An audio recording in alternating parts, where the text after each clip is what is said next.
Macquarie Fish Creek. Thank you, Mr. Speaker. Over the weekend, the Medical Staff Association spoke on the need for an inquiry on physician intimidation. Dr. Mabon said that this issue has simply been brushed aside as an inconvenient truth on the eve of an election, and he's called for a tsunami of change. How does the health minister then respond? He follows the Premier's lead and shrugs the issue off as being overly politicized. Is the Premier just going to keep ignoring our doctors and throwing them aside, or is she going to do the right thing and finally call a full judge-led public inquiry into the bullying of our... The Honourable Premier. Mr. Speaker, the Health Quality Council report has been very clear in identifying the fact that we have these issues. And, Mr. Speaker, that's the reason that this honourable member can stand up in the House every day and make these suggestions. We are not denying the fact that we need to do work to resolve issues in the healthcare system. And we think it's important for the government, Alberta Health Services, the college, and the AMA to come together constructively to do just that, Mr. Speaker. The honourable member.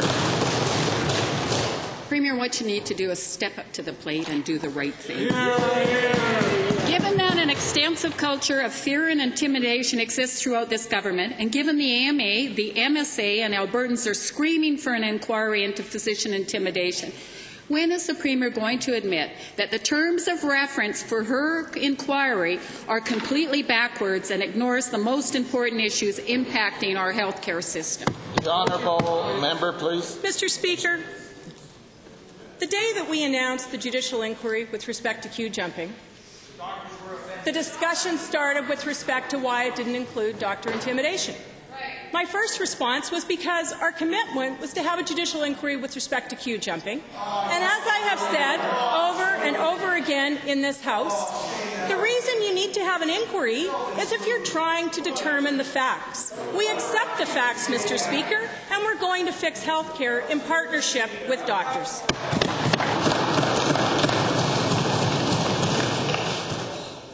I heard a number of words that were echoed there in the past during that last exchange. And I would remind members that there's always a place for civility and decorum in the Legislative Assembly of the Province of Alberta. This is not a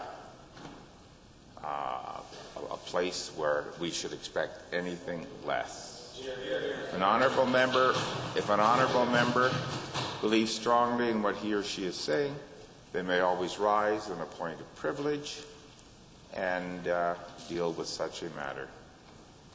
The honourable member. Premier, the facts are you're doing what you want to do, not what Albertans want. Given that Dr. Mabon said what physicians and health care workers want is some sort of truth, an acknowledgement of what's happened, and a steadfast desire that we are going to change.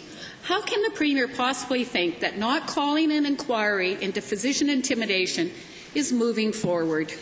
The Honourable Speaker, Dr. Nabom said a number of things that are important in terms of what we need to do in order to fix health care. And we're looking forward to working with physicians to fix the system, Mr. Speaker.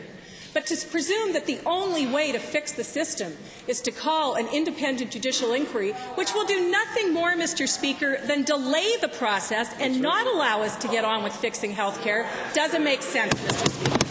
The honourable member for